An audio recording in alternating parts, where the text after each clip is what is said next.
कुठं बरं मेंढर राखायचे यानं कवा मोठं व्हायचं. बापू मला बी चपल्या घेत नाही आणि बापू बी घेत नाही. काय फायदा मेंढर राखून. एकदा बापूला विचारतो.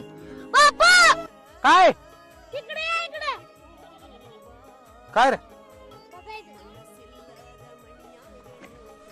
काय म्हणते बापू हा.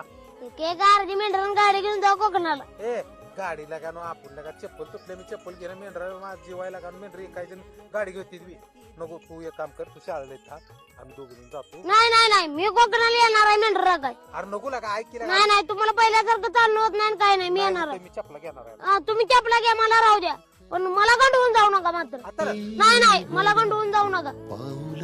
मी येणार आहे. सुकलेल्या भाकरीला पानसंग खाऊ गड्या पाऊल थकल